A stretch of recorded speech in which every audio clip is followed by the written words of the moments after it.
everyone, my name is Allie Stanisel and I've been a new construction agent for a couple of years now. I got into new construction in about 2017, so I've pretty much seen it all. I've been in really amazing communities where people are just lining up with checks outside the door waiting to buy homes. And then I've been in communities where I've gone out like 2 months without selling a home. And it's very stressful, and you get a lot of pressure from the construction team and pressure from the builder, and you lose sleep every night just wondering when you're gonna get fired. So here's some tips that I learned what to think about and what to essentially try to do if your homes are not selling. So we like to focus on the 3 P's: people, price, and product. So you take the community that you're in and you analyze your product.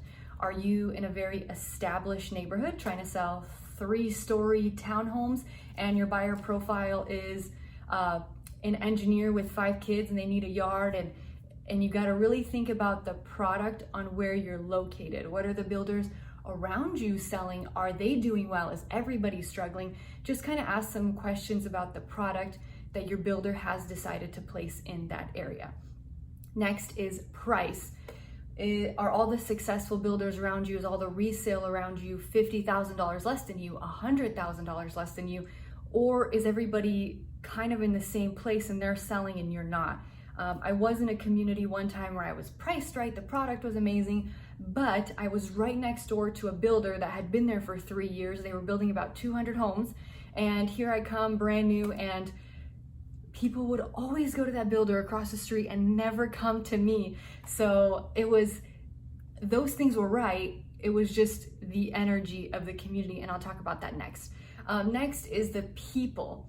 What agent, what's your personality? Where did they place you? So for me, when I started out, I found a lot of success in the bigger communities with a lot of home, with a lot of energy. I did get placed in a smaller community one time. It was just about 30 homes.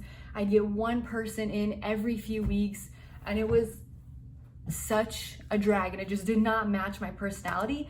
And then I got put in another community with a lot of homes, and there was a lot of people, and there was a lot of energy, and it just meshed with me better. But I also think your buyer profile doesn't mesh with who you are.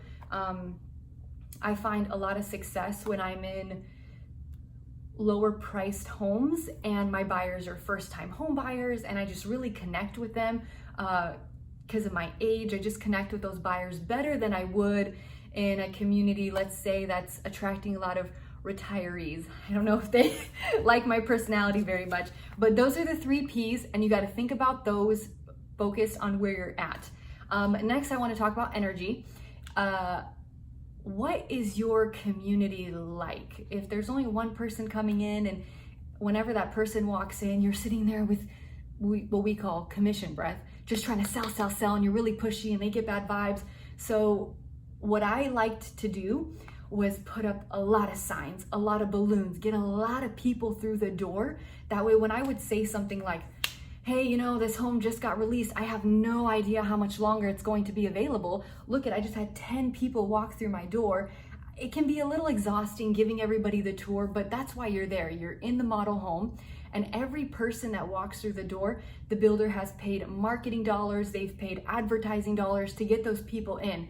You have to treat every person as a royal guest. Everybody gets the full experience. Everybody gets the full tour. You do not sit in your model and in your office and you do not say, hey, there's the model, go take a look, let me know what you think. You have to put on the show. So I found a lot of success with the more people that came into my door, the more people were likely to buy. And then, like I had mentioned, signs, balloons, even though sometimes you'd have to come, let's say your open house was 12 to 4, 11 to 5, whatever, coming in like an hour earlier, setting up all that stuff. Your car's always full, always parking on the side of the road, traffic. It's a lot of work, but it is so worth it to drive that energy.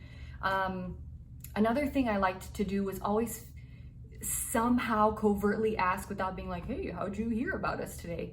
That's a no-no. Figuring out, how did they hear about us today? One time I was selling townhomes in a very tucked away neighborhood in a small town, and I, for some reason, just decided to put up a Craigslist ad, and it brought me 3 buyers, which was shocking.